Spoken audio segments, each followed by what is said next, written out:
Great. Well, thank you, Erica. Recording just started. Great. Well, thanks again. Appreciate the opportunity to present here. I'm presenting from the State Museum of North Dakota here in Bismarck, down in my office in the basement. So just kind of want to talk a little bit about the French in North Dakota. So we'll kind of start with a general overview. For those who, you get kind of bored or whatever, you can kind of follow along. And when I get close, you kind of wake up. So kind of overview, New France, kind of just generalize what it is, the MHA nation and the tribes that were in the area, then Verendre, some case studies, and then kind of a conclusion, kind of summarizing the whole talk. So I'm going to start with the end at the beginning. So this is the coat of the arms, the flag of the governor of the state of North Dakota, and it has been since 1959.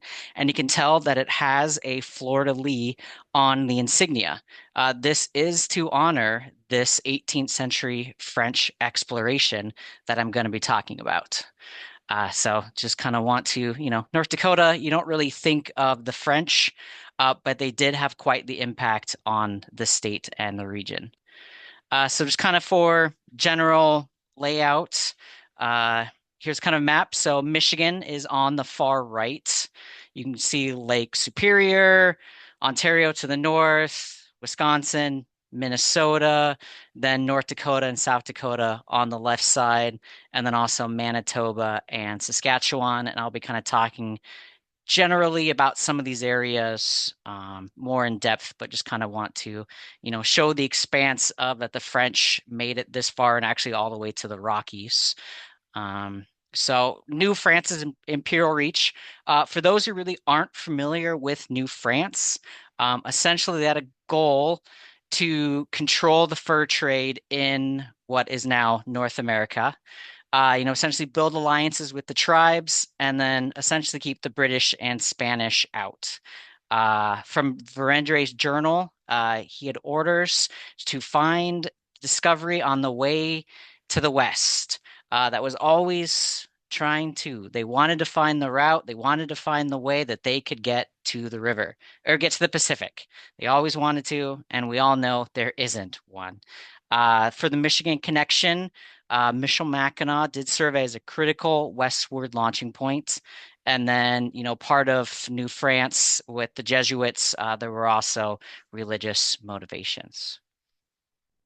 So here's kind of a generalized map of New France as it spanned from 1534 up until about 1750 with the beginning of the French and Indian Wars. You can kind of see that it encompassed a large chunk of what is the US and southern Canada, almost to the Rockies. A lot of people didn't think it expanded that far, but it really did. So here's kind of the same general map, but with rivers. This is from about 1760, so it has a little bit more detail. It kind of cuts off Canada, even though Lake Superior is mostly cut off, which is kind of fun. But it has a lot of the rivers, has the Mississippi, the Missouri, Michilimackinac. It doesn't have Fort St. Joseph, but it does have Fort De La Salle or, Fort Miami those who know from southern Lake Michigan. But it does have parts of the Northern Plains, including North Dakota. So this is kind of a mixture of what would be North and South Dakota. The middle, you can see that they have a lot of the villages, and it even has some of the tribal names, including the Arikara. So this is a more modern map of kind of the same general area. I just you can kind of get another layout. I'm going to talk about a lot of these places, kind of Lake Superior, uh, the Rainy Lake up to Lake of the Woods. That is pretty much the U.S. Canadian border, and that was a good travel route from Michilimackinac to this region up into Manitoba and then down into North Dakota. So tribes. This area has a long history of known tribal occupations from roughly 12,000 years ago.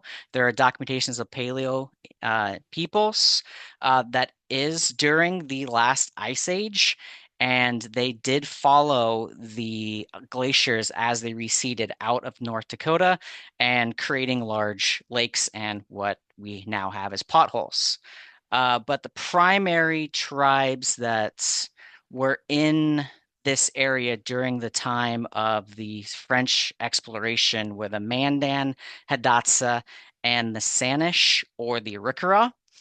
The Sanish is what the current native bands consider themselves and call themselves, but the legal name is the Arikara. So kind of goes back and forth between the two of them.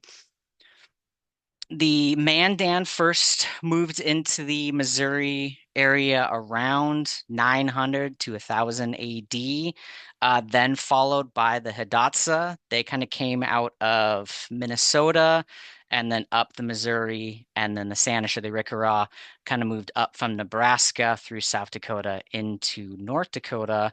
And there are records of the French in southeast South Dakota from 1713 interacting and meeting the Sanish. The other tribes in the region were the Assiniboine.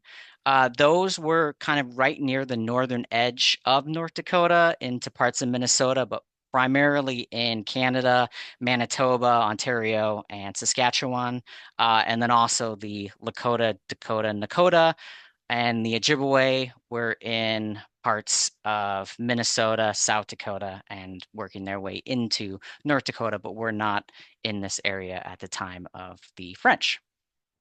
So, kind of talking about the MHA and the tribes. So, on the screen right here is a very common stone feature that's found throughout the prairie.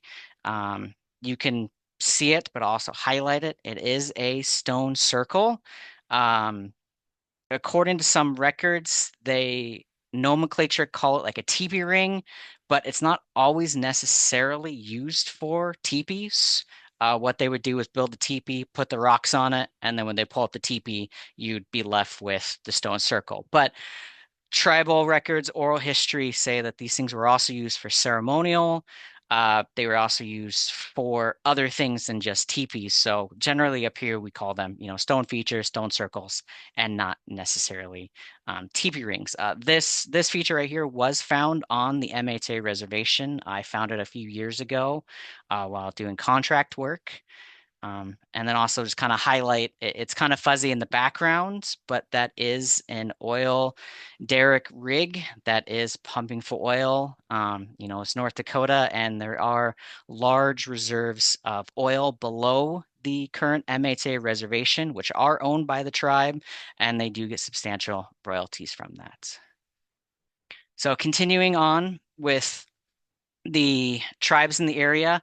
Uh, One of, and we consider it, and the tribes do, as the first North Dakota export is Knife River flint, which you can see here in the two pictures. It's kind of the brownish root beer colored stone.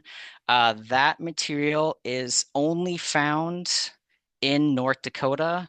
And it is found in about the center part of the state, and it has been recorded archaeologically as far away as Michigan and into parts of Ohio, and then as far southwest as Arizona. So it had a quite large reach, and it is a very durable stone, and it's very great to work with. It's not quite as sharp and as tough as obsidian, but it is a very dense, very workable material. Also, it's North Dakota, it gets cold, and so the tribes became very adaptive at agricultural practices and really developed what is known and referred to as the Three Sisters.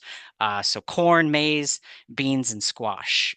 Those three would be grown together and work together to, like, the corn would shade the squash and the beans would use the corn stalks. And so they really work together to feed large amounts of people. So there are a number of known large villages along the Missouri. So speaking of those villages, there are quite a few large villages just north of Bismarck. As you can kind of see in the upper right corner, that's a map from 1939. I'll kind of keep referencing that through probably the rest of the presentation. But the kind of first village that I'm going to talk about is the one that's actually within the city limits of Bismarck, and that's the ward, or now known as the Chief Looking Village.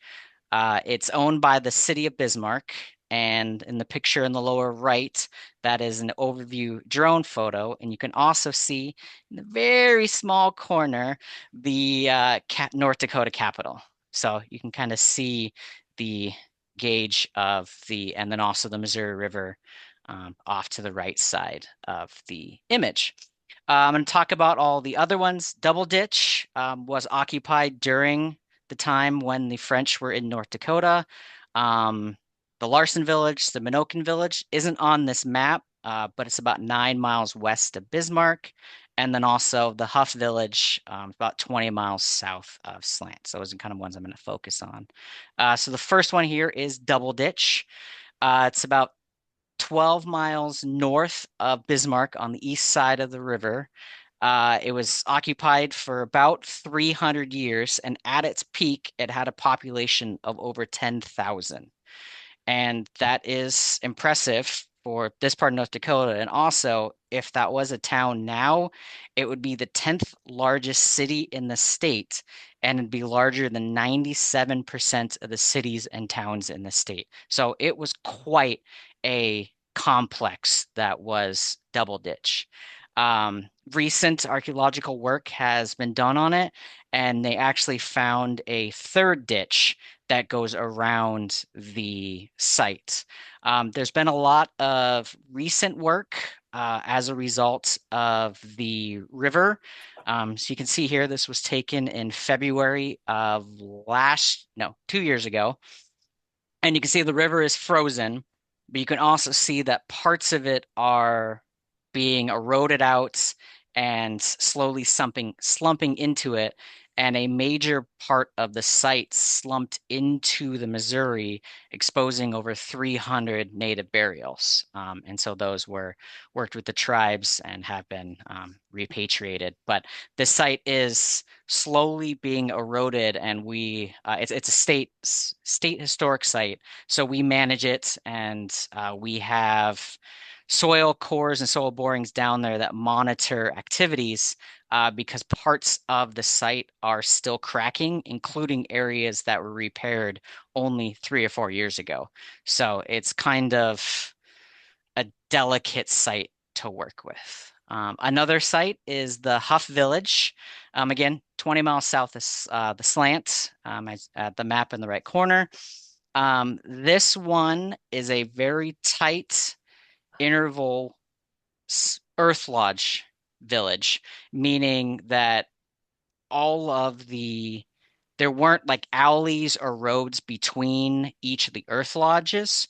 And so in this picture, all of the kind of brown outline circles, each of those is an earth lodge. And this one has known almost 200 known earth lodge pit house depressions on this site. And this is also another state historic site that we manage as well. And you can tell it's right along the edge of the Missouri. This one hasn't been eroding as much, but has undergone some stabilization in the early 2000s. So earth lodges, those are a big part of this state and the villages. So these are recreated earth lodges on the Slant village. It's actually now known as on a Slant, and this is a defined Mandan site. These earth lodges were reconstructed on top of the existing village. And you can kind of see how the berm right there is cut in, and the earth lodge is on top. So if you were to remove the whole top part and that perimeter was left, that's what you see as those depressions. And so those what the pit house is. This is a recreation. This is found within the Fort Abraham Lincoln State Park. And for those other history nerds and people who know about General Custer, he has a house. It's been reconstructed, and it where he spent a brief amount of time before he left here to travel to Little Bighorn. So that's some of the additional later history of the area. But so a little bit more of the interior of the Earth Lodges. Excuse me. The image on the left is a drawing from Catlin from the mid 1800s, and you can see that it has the poles and it has the skylights and a lot of the other features. And then the image on the right is I took last summer out at one of the national parks here that has a recreation of an Earth Lodge. And I think one of the coolest things that you can see the beam of light in both of the images. So I thought that was kind of cool and it's showing the insides of the Earth Lodges. So now moving to the French and Verendre. This is going to be the only time I'm going to pronounce anything in French. So Pierre Goutte de Varennes et de la Verendre, and I totally butchered that. And so it's just going to be Verendre from here on out. He was commissioned in 1729 and left in 1730 to expand the French Empire further west and north and west from Lake Superior. He left Montreal with his sons and groups of other French individuals, and they left Montreal. This map doesn't have it, but they did venture down into Michilimackinac in this area, but this map just didn't have it. So they traversed and they set up a number of forts and camps along the way, including Fort St. Charles, which I'll be getting to in a minute, Fort Rouge, which became the founding of Winnipeg, Manitoba, and then Fort Lorraine, which is where Berengere and two of his sons left to venture down into North Dakota. They also used Fort Lorraine as a way to travel north, further up deeper into the wilderness of Canada. Again, for French fur trading interest, that was really what Verengere was after. Yes, his goal was to find a route to the Pacific, but really he just wanted to sell and trade furs. So, a tragedy in 1736 on the Lake of the Woods. So, in 1732, Verengere Sr., because as it was, he named two of his sons Pierre, and so I'm just going to refer all of them as him as Verengere Sr. He established Fort St. Charles right on the Lake of the Woods. Kind of here's another little map. You can kind of see Fort St. Charles. It has some dates kind of right on the corner of Lake of the Woods, kind of about where on the current map, about where War Road or where Buffalo Point is at. So then 1734, Jesuits continued to expand as the French continued west. And so Jean-Pierre Alenu, a newly ordained priest, father, he arrived at Fort St. Charles in October of 1735. So there's a lot of text. I will kind of skim through it, but essentially, so on June 3rd, 1736, Verengere Sr., to get more supplies to begin the expedition into North Dakota and expanding west, they he wanted to send a brigade out to Fort Michilimackinac because that was the closest, largest fort that could supply what they Wow. needed for extended amount of time. Wow. So then on June 5th, 1736, 21 men in five canoes departed Fort St. Charles. The very next morning of June 6th, 1736, the brigade was attacked by Lakota and Dakota and Ojibwe warriors on an island within the Lake of the Woods. All 21 died, including Jean-Baptiste Verengere, who was Verengere Sr.'s oldest son and then also the newest Jesuit, Jean-Pierre Alanu. And he begged to go on this expedition because he wanted to take a pilgrimage to Michilimackinac. And unfortunately, they only made it about 21 miles or 7 leagues, is about as far as they made it on the lake. About 3 weeks later, on June 24th, the bodies were found by French searchers and Assiniboine tribal members that had talked with the Lakota and Dakota and were told where they could find the bodies. Essentially, because of this, it really affected Verendre Sr. He kind of went into a depression. He blamed the Jesuits for this death of his son, and he really just kind of went into recourse, but instead of going west, he decided to go north. So you can kind of see on the map in the upper part. So instead of going south, they kind of went north and then came back down. The cross in the upper left. So after 1736 and after the French and Indian Wars, the location of the island kind of went away. They didn't really know where it was. They also had reports that supposedly the bodies had been removed from the island and were interred at Fort St. Charles, but there really isn't any real records that show any of this. There's some from the 1850s that talk about it, but primarily no one really knew until 1908 when the Jesuits wanted to try and find John Pierre's body, because they were talking about potentially saintdom or martyrdom for him. And so in 1908, they did find the island. They didn't find the bodies because those had actually been removed and were at Fort St. Charles. But that was actually found in 1932. So the upper left corner is the cross that the Jesuits put up in 1908. And then in 1976, the lower image is the remains were moved from Fort St. Charles to Winnipeg and were buried at the St. Boniface Cathedral Cemetery, and this monument statue is outside of that church. And so that's where supposedly Jean-Baptiste and Jean-Pierre are buried. So Verendre Sr. does go into North Dakota during the winter of 1738 and 1739, or into 1739. Why he chose winter, not entirely sure.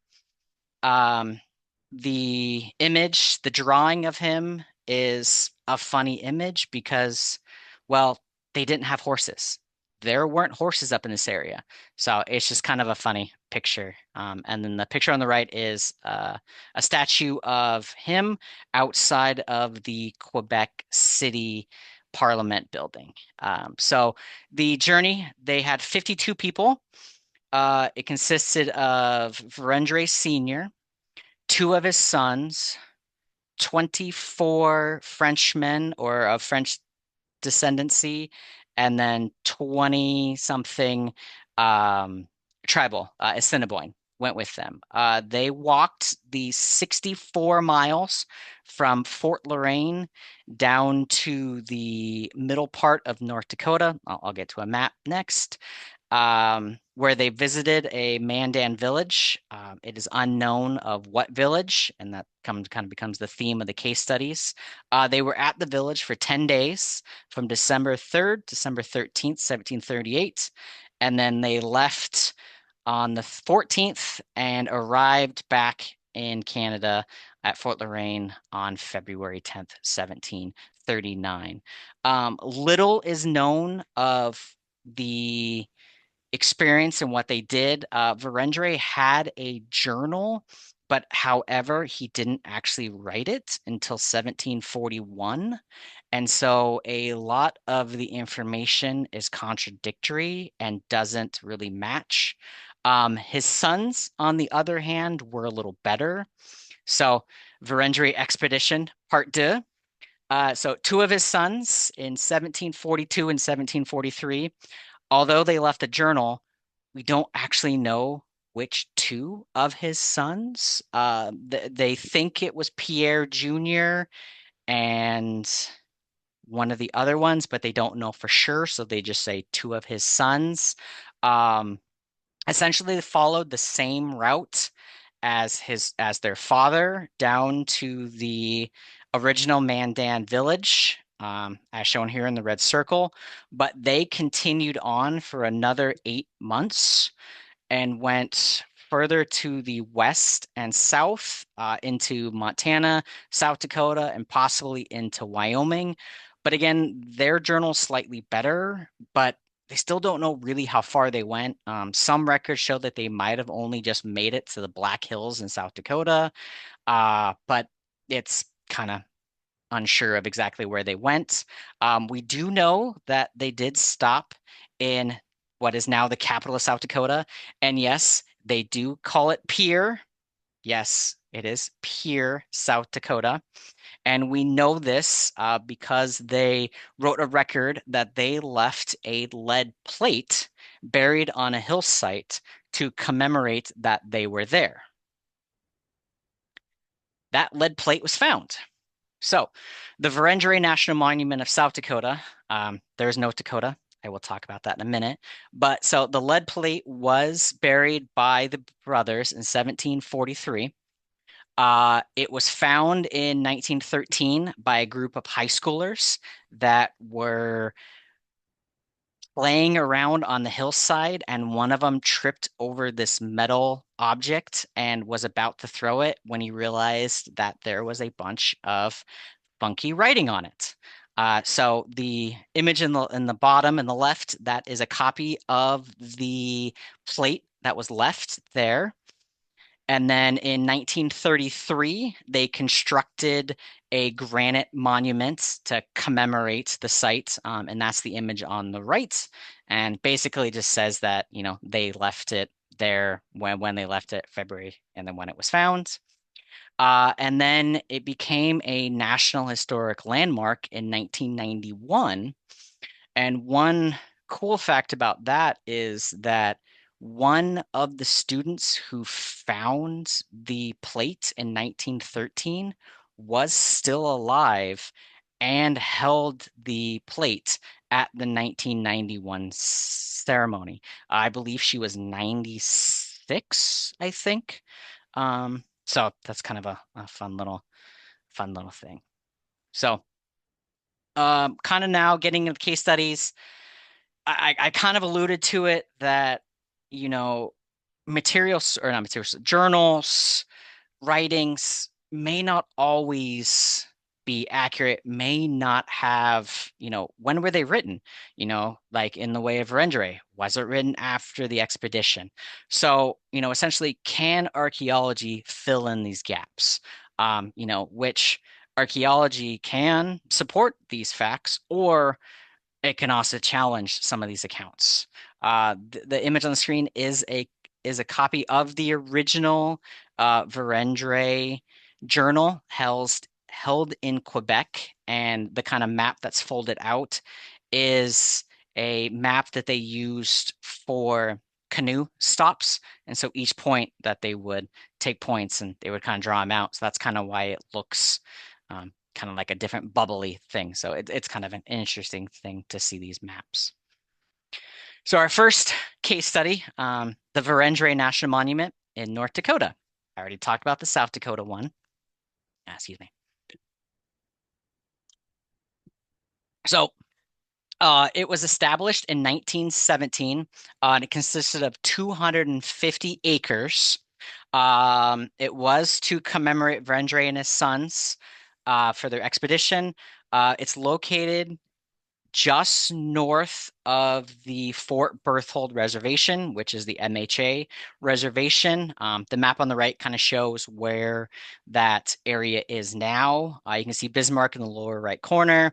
So it's about 100, no, about 80-ish miles kind of northwest of Bismarck for those who want to find it.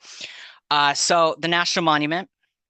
In the 1930s, the state and the federal government constructed a stone monument and put a plaque on it that basically said Berendre and his sons were here. It was great.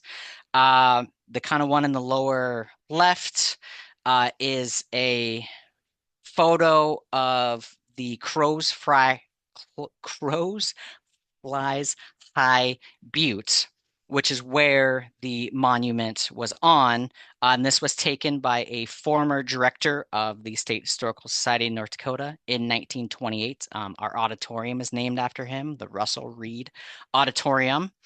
And then the one on the right is a monument that was overlooking uh, the town of Sanish. And the sign read, "The Verendre National Monument, established June 29th, 1917, to commemorate discovery of the area in 1742 by the sons of Verendre, celebrated French explorer Crow High Mountain was used as an observation station to spy out unknown land farther west. In 1738, the older Verendre and one son made a trip within a day's journey of the Missouri River and were the first white men to enter what is now North Dakota. This was in the course of a journey from Verendre's trading post in Manitoba, Canada, in an effort which was unsuccessful to reach the Western Sea by an overland route. Well, the location of the monument and where they supposedly had visited was based off of the journals. However, in the 1950s, historians with the State Historical Society started to question the accuracy of, were they really in this location? They determined that no, they really had not been in this location. And so the National Monument was actually delisted in 1956. There was also some political dynamics within it. During this time, the state and the Army Corps, what became the Army Corps, was looking to dam the Missouri River. And because of that, it would have flooded almost the entire National Monument area, except for, say, about 10 acres. And so some of that also probably attributed to why it was delisted. But a small portion of the national monument still exists. It is now owned by the state, technically by the State Historical Society, but it is managed by the State Parks Department. And it is on the Crows High Fly Butte. The top picture, I've driven across this bridge dozens of times, but for some reason I could not find an actual photo. So I stole this off of Google Earth. And this is Google Earth Street View. And the area I have circled is where the overlook is from. And also the MHA tribe on the side of the hill have depicted and constructed a modern medicine wheel. So it is actually really cool. And the view is what the bottom image, that is the view from the top of the butte. So the next case study to try and find the village. Even before and while the Verendre National Monument was in existence, people were still kind of questioning if that really was the village. So the map on the right is kind of hand-drawn, kind of tough to read, but essentially there are three lines that are based off of the longitude that Verendre wrote in his journal. He said it was 48 degrees north, 48.12 degrees north. Well, if you take that as accurate as 1730s is, from parts of Canada, it has a pretty wide range. And so in the 1930s, they didn't think, or they were questioning if it really was near Crow's Flies High, which is this middle line. And you can see the Sanish. And then also there's another line, but that was really discarded. But the other one is this line, the western one, the one on the right. And it kind of cuts just west of Bismarck to what is the Menoken Village. The Menoken Village was discovered in the 1920s, and they wanted to see if this was where Verendre had visited. So they did archaeological excavations in 1939. Uh, the site was listed as a national monument in 1964 on the basis that it was highly suspected to be connected to Verendre. Well, that's not necessarily the case. So, in the 1939 excavation did not find any historic material. Excavations were done in the early 2000s, as well as extensive geophysics, and they carbon dated the Minokan village to be between 1100 and 13 AD. Well, that's about 400 years older than Verendre, so this site is not clearly connected to the French. But however, this is a very significant site for the tribes. You can kind of see in both of the images that there is a large pit house. You can kind of still see some of the outlines of the ditches. There was some excavations kind of towards near the tree lines where they did find some substantial materials. And because of that, it is still listed as a National Historic Monument, but for tribal purposes instead of for European. So the last case study, maybe this is the village. So the Larson Village was known in 1929. According to Verendre's journals, as many as 130 dwellings surrounded by a palisade. That pretty much sounds like any village. It was a wide open prairie. Again, it's North Dakota. It's all going to be wide open, but it sits on the east side of the river. Okay, that's great. So that eliminates a lot of the sites and villages that are known. There aren't as many on the east side of the river. So in 1929, the site was very extensively excavated, if you want to call that by 1929 standards. All of the kind of dashed areas in the image on the right, that's where they did very large open pits. They did find a lot of native material. They found a lot of burned soils. They found a lot of really good stuff.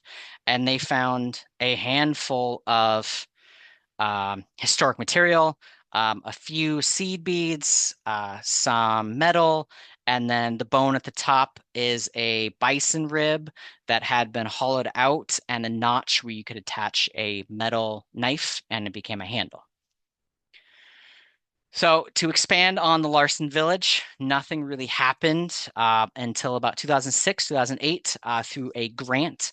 So PCRG, the Center for Advanced Space Technology, the University of Arkansas, and the State Historical Society carried out extensive geophysics and archaeological surveys of the village, primarily for the prehistoric and the tribal aspects, but they did kind of want to see because there were known historics, how old and it was this. So they were determined through radiocarbon that the site was occupied during the time of Verendre. So could this be the village that Verendre and his sons visited?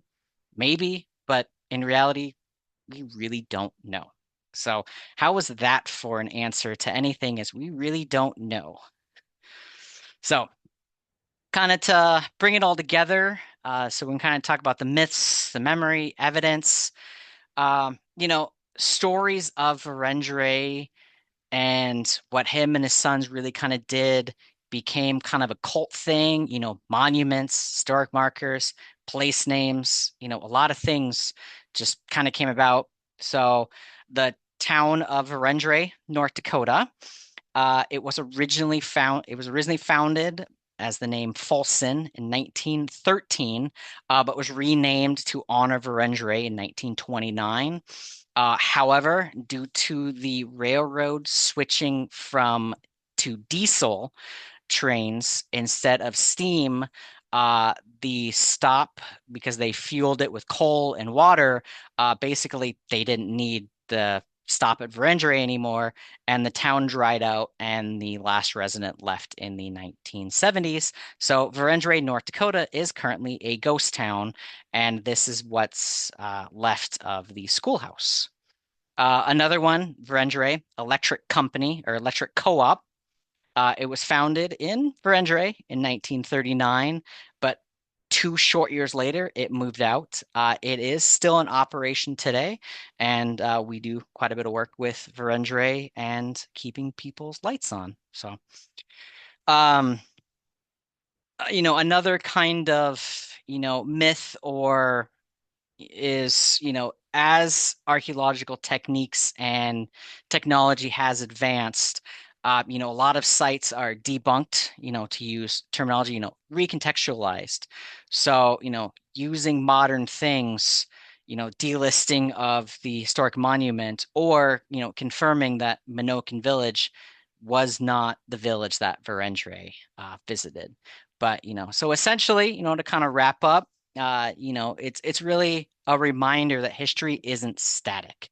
It's always being reshaped by new finds, a new archaeological one, new historic records are being found, better methodology, including the use of geophysics, has really come a long way. And then also, of course, bringing in and talking about, indigenous perspectives and their, and the dimensions behind that. So that's it. Thank you to Erica for inviting me. I really appreciate it.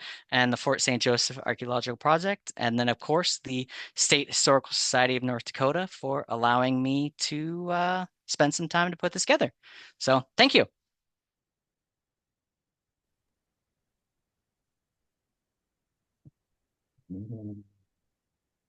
Big round of applause. Thank you so much. That was really interesting.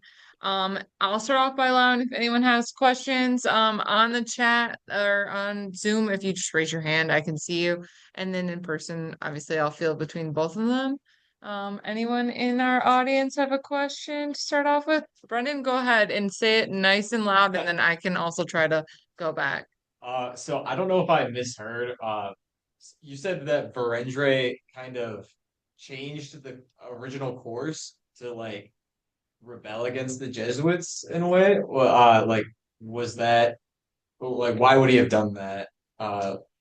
Is that like what he was trying to do was like be rebellious against them or So he did that because he blamed Jean Pierre uh for killing his son, or yeah, for killing his son, because if Jean Pierre, the Jesuit, didn't want to go to Michilimackinac, and he begged that he bring one of his son, or that Verengere send one of his sons along as an escort, that he wouldn't have died.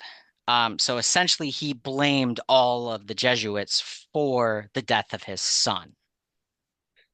so And was then, he sorry. no, no, go ahead. Was he like did he think that would completely disrupt what was that? The expedition or was he just like I'm kind of confused on the like what his thought process was of like changing the course. That I think some of that it's don't fully know. Based off of some of his journals, he's just kind of he doesn't talk very highly of the Jesuits. And I think some of it too was they might not have had all the supplies to expand as far west because they didn't make it to Michilimackinac back.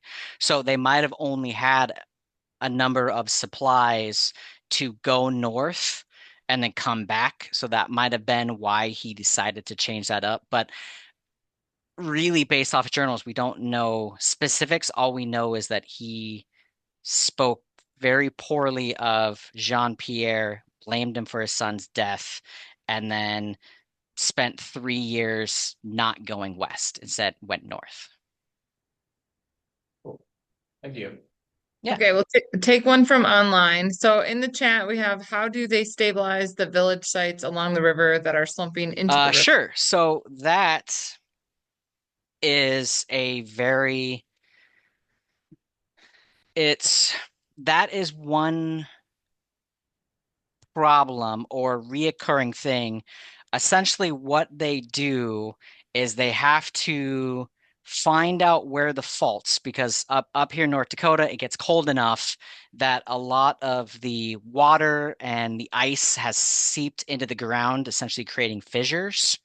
And so when we get freeze thaw periods, cryoturbation, for those who are really into disturbances, the technical term, it creates these fissures and then essentially erodes it out from the inside and the hillside slumps off. So what they had to do out at these sites is essentially strip off everything down to these fissures and then just re-put on the soil back and then compress it down. Yeah, essentially compress it down to create a new river edge. However, that works as long as the soils are compact enough. But if they aren't, like we're discovering at a double ditch, they might not have been compact enough. But since we've been having so our winters have been so hit or miss where we have drought, warm, cold over the past few years that it's accelerated the erosion rates inside. And it's essentially the areas that were stabilized are cracking and slumping again.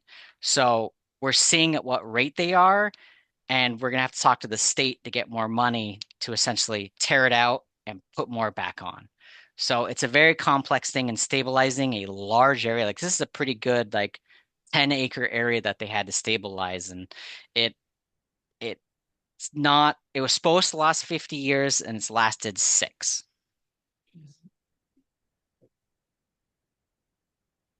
Real effects of climate change. Go ahead, Stefan. Yeah, so I was You might wondering, want to come over just so that way you can get a little closer. I was wondering if there was a known reasoning as to why the Lakota, Dakota, Nakota, and Ojibwe, why they attacked the Suns group. Is there like an actual known or widely accepted reason as to why that happened? Yeah, thank you for the question. I skipped over that. I realized I didn't say it. Yes. So the French had made agreements with the Cree in the eastern part of New France, and they promised that they wouldn't attack those tribes. Well, they attacked them anyways. And since the French were aligned with the Cree, as part of punishment, they attacked the French, and that's why they killed them. That's kind of the accepted reason of what they think it was. Okay, thank you. Okay, we have another one from the chat. So, where does the name Minokan Village come from? Virginia has a plantation called Minokan from the 1770s. You know? That is actually a very good question. I am not sure. I think it is a Mandan name, but I'm not entirely sure. I should actually know because I actually live in the Minokan area, just east of Bismarck, but I actually don't know. And that's interesting that there's a plantation in the 1770s. But yes, as far as I thought, it was a Mandan name, but I'm not entirely sure. I'm gonna have to look that up. Anyone in the audience? I think, okay, I'll ask our final question then if nobody else has one. Um, so I was curious, how would you ever be able to tell if Rendre, you found where he was at besides finding something with his name on it? There's not very many people. Obviously, if you have a few European trade goods here and there, they could be brought in from just indigenous trade. You want to elaborate? I mean, I have some thoughts, Nope, but that for others. that is exactly a very good question. And that's one that people have been questioning for over, well, almost 100 years. Um, there is little record. I mean, they spent 10 days there during that time. There was some additional French that came in after the French and Indian Wars in the eastern half of the state. So this material could be from, those as well. In all honesty, I really don't think we're gonna maybe be able to see or find anything unless you said, we find a plate that says Verendre was here. Yeah. Okay. All right. We had two more sneak in. Do we have time, Andrea? Sure. Is that okay? Okay. From Beaupre in Maine, he wants to know, do you have any hunches as to where to look for French exploration settlement in North Dakota? Where should you look? Um, So for this time period, there's not a lot because really it was really these two expeditions from the pre French and Indian Wars. There was quite a bit of Métis French influence in the eastern part of the state, especially along the Red River, which is the border between Minnesota and North Dakota, especially the far northeast corner. Um, and then there were a lot of fur trade sites in those areas. So this era, there's not a whole lot, but really after the French and Indian Wars, there was quite a bit more. And then the French continued to develop, especially in the 1800s. There's stories of Teddy Roosevelt and the crazy Marquis de Moore. Um, so there's quite a bit of French influence in the area, but this time period, there's just so much limited. Okay.